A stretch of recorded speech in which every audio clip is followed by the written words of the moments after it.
Hello and welcome to the Friday night sports edition of The Drum. I'm Steve Cannane. Coming up, is it time to punt the punter? Ricky Ponting responds to suggestions he should no longer be captain. Commonwealth Games athletes go all Led Zeppelin in the village. And former Test opener Matthew Hayden joins us on The Drum. That's a little later. Our panel tonight, Anthony Sharwood from Alpha Magazine, journalist and author John Ellicott, and Amanda Shalala from ABC News 24. First up tonight, we farewell the Delhi Commonwealth Games. At one stage, it looked like they might not happen at all, but in the end, India pulled it off with just a few fumbles.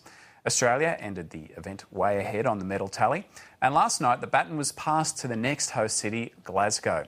The man heading up the 2014 Games says despite the controversies, the Indian experience was a positive one.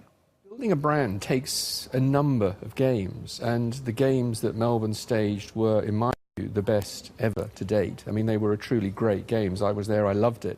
So the brand was in a good condition. India's done it in a different way. And, you know, what does it mean by the brand? The brand means about, you know, nations participating. India is a sleeping giant. If we can get India in these sorts of sports, the quality of the programme there will be on offer will be enhanced as well. And I think that's something we mustn't lose sight of, because this is a Games about sport. And whilst there were a huge number of challenges in the run-up to the Games, once the sport got underway, I think we saw a gradual shift in attitude, because it came back to what this is about, letting the athletes do what they are best at. And were the Delhi Games a success? Just want to know what that guy was actually saying. Well, yeah, he didn't sound very Glaswegian either, did he? No, he didn't. They were a huge success, Steve. I was in Delhi in April. I saw a lot of piles of rubble. Somehow, miraculously, the rubble became stadiums. The games went well. Stadiums weren't always full. They were often empty. But the Commonwealth Games live on. I think they were a huge success. I think everyone wants to say, oh, they're second-tier, competition. They're no Olympics. But you've got to look at the experience that athletes get in the environment of a Games. You know, Steph Rice bloods herself in the Games environment. They're staying in an athlete's village. Everything's different for an athlete. They get the hang of that, and then she goes to Beijing and wins 3 golds. I think we're going to see a lot of it. This is an Australian perspective. We're going to see a lot of Australian athletes kick on from here, thanks to their experience of Delhi. John, what do you think? Oh, I think it's a great test of stamina for the athletes to go to these Games. I think it's great that the federations offered them to country out of the normal circle. And I think the Indians actually did a great job in the end. I know there was so much controversy to start with, but they appeared to pull it off, which I think was great for India. And a lot of those fears that we all had at the start seemed to evaporate nicely over time. I had some inside information from someone working the bowls coverage, and it was a bit of a nightmare for commentators going out to venues. They were stuck out there for like 10 hours in the heat and no food, and had to be careful of what they did, and got frisked every so often. But all in all, I think, you know, India can be proud of what it did. Amanda, what's your take on it? I think with events like these, it's important to remember it's not just about the sport. It's about something bigger than that. There is a bigger picture behind this, and not just from an Australian perspective. If you look at those smaller countries that were able to be a part of this, and I think there was a Tongan swimmer that made the final of a swimming event for the first time ever, and he said there wasn't even a 50-metre swimming pool in Tonga. So those are the sorts of really great stories that you get out of the Games. And it wasn't a raging success in terms of the way it was executed, but this is the way India does things. I think we're very different in the way we do things in Australia. It's very meticulously organised, but even in the cricket, you know, here we have super soakers when it rains to come and clean up the pitch. In India, they get about a dozen women with rags to clean up the pitch. So they're always a little bit unconventional, but they do manage to get the job done. And so you pointed out in your article on The Punch today, one of the great things about the game was how poorly New Zealand did. I just love this. I love it so much. I know they beat us in the netball last night in, double overtime, but Careful, mate, I have to work with Kiwis. Well, I want you to go and tell them the following things, John, and I want you to remember every word I say. Tell them that they won 6 gold medals and we won 74, I think. Tell them that Singapore and Malaysia and a whole bunch of other countries finished well ahead of them on the medal tally. And they will point out to John who owns the Bledisloe Cup and who's won the most games in a row. And we will, in return, John, won't we, tell them that we are a great all-round sports nation. I can't wait. Whereas they put all their eggs, or their eggs, if you will, in one basket. But when it comes to things like this, we will forget about the rugby, won't we? We'll be like, oh, we don't care about the rugby. We're all about the Commonwealth Games. We're all about the diving and the gymnastics. Yeah, exactly. That's what we can win. That was one of the great moments, though, was the Sally Pearson hugging the Miller from New Zealand at the end of the 110 metres. I thought that was just brilliant, how they got good Anzac comradeship there. I thought that was good. And that was something else you referenced to in your piece today, aren't you? You're a big fan of Sally Pearson. Sally Pearson's unbelievable. Her interview with Pat Welsh in Channel 7 after her silver in the 100 hurdles in Beijing is I reckon, the great sports interview in Australian history. Yeah, because most of those post-run and swim interviews are hopeless. But that was fantastic, wasn't it? Did you see me? Oh, sorry, I wasn't watching with the hurdles on. You know, and she's such a character, and she continues to be just that. She is herself. She's a natural. Yeah. And a good sport. I mean, what about when she was on the bus?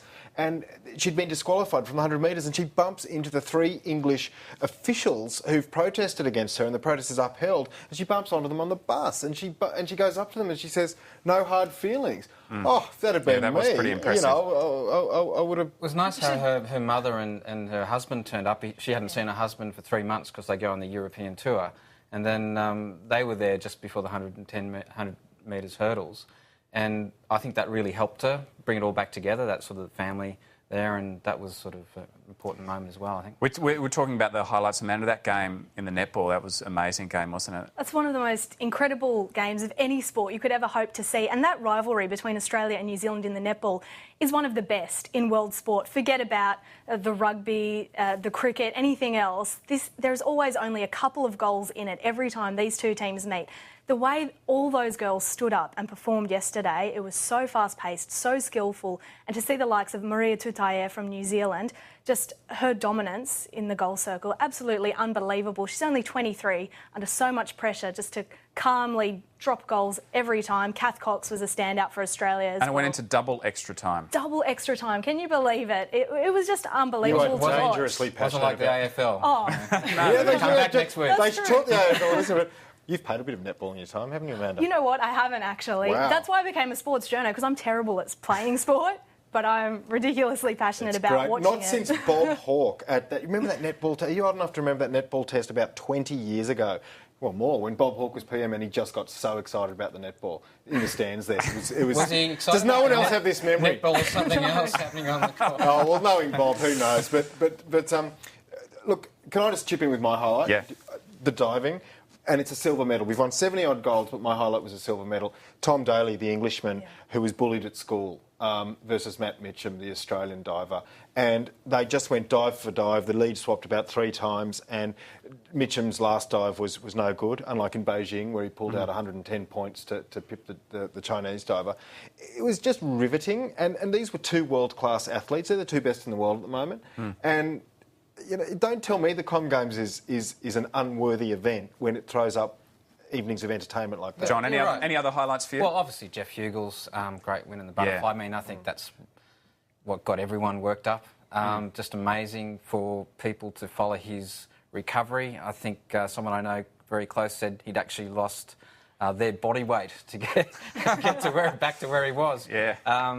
And so, I mean, he's a great inspiration to anyone who wants to get back on the athletic treadmill. So, and there's been a few athletes letting off some steam in the village by the sounds of it. An athlete has been sent home for disciplinary reasons, but for some reason they won't reveal who it was or what it was about. And a washing machine has been thrown out of an apartment. Now, I know it's not quite your Keith Moon drive a car into the hotel pool, but it's a bit trashing, isn't it? Look, there's a silly way of looking at this. Let's start with that. Yeah. You know, the rinse cycle simply will not work. You know, we all heard about the problems in the athletes' village, but this and the two serious things. One, that Australian Commonwealth Games Association Chief Perry Crosswhite won't tell us who they sent home. It'll come out. It'll come out. Yeah, it's terrible. I mean, will you tell us who won the medals? I bet you will. So you've got to tell. You know, you've got to have both sides of the story. I mean, that is utterly ridiculous. Sort of ironic that the athletes are now trashing the village when it was the other way around at the start. They were complaining about what it was like at the start. Well, tough times for Australian cricket. The national team has slipped to 5th in the world rankings. after losing to India in Bangalore. It was Australia's third straight Test defeat, the first time that's happened in 22 years. Former Australian fast bowler Geoff Lawson has said it's time Ricky Ponting stood down from the captaincy, but the captain says he's still the right man for the job. I've got no doubt about that at all. Even with my batting over in India, I felt that I was really back on top of my game again after a reasonably lean 12 months for me last year with the bat. So, disappointing as well over there not to have capitalised on some of the great starts that I got. But that's the game of cricket, I'm still learning about my own game and my captaincy. And, if the rest of the players can learn a bit from that trip, then it should hold us in good stead for the summer. And Ricky Ponting is getting good at doing tough press conferences, isn't he? How was the mood because you were out there at the one at the airport? How was it? That was my unwavering wrist holding one of those microphones there, Steve. It was. I expected it to feel a bit like a lynch mob. It wasn't that bad. I mean, there was a lot of anger in Australia at Ricky Ponting's, field settings, but he made it clear they were Nathan Horitz's field settings. I mean, Shane Warne was wrong. This whole storm is a storm in the proverbial teacup. It's wrong. Ricky Ponting did not set the defensive fields for Nathan Horitz. So why didn't he when he's the captain? Well, a bowler trumps a captain on a cricket field. A bowler can say... Can I just say from my experience that's not true? A bowler has first dibs, doesn't he? And then the captain can overrule. So if you're asking why didn't he overrule, well, maybe we'll get Haydos on in a minute and tell us. Well, Matthew Hayden will be our guest soon. We'll put that question to him. Sorry, Amanda, you want to make a point? Say, especially with someone like Nathan Horitz's not overly experienced on the international stage, on the Test stage particularly. He's no Shane Warne. He shouldn't be setting his own fields, really, especially in those conditions in India. And I think Ponting really dropped the ball on this one. John, what do you make of it? I think I agree with Anthony. It's been blown up out of all proportions, really. I think the issue is, should you attack a captain who is working hard to get a result, and is that sacred territory that you shouldn't go to? But it's just all this Twitter stuff that's become the smallest Twitters now becomes a major page lead news story. I think Warne with his experience is allowed to make calls on things, and I really don't think it's such a big deal as people are making out. What the big deal is why Australia lost 2 tests. And well, I'll tell you why they lost the first one. They lost the first one because Mitchell Johnson had the Indian batsman plumb LBW, and it wasn't given. I mean, though Ishant Sharma was not necessarily out the wicket before the wicket so before. India had a bit of bad luck swings before and that. roundabouts, Steve. I thought if I went with swings, he wouldn't get me on the roundabout. Australia was unlucky in that first Test match, but and if they batted a bit longer in the second one, it probably would have been a draw, or there may have been more pressure. They're very exciting. It just goes to show you how exciting Test matches still are. I mean, that side of the game is still alive, interesting.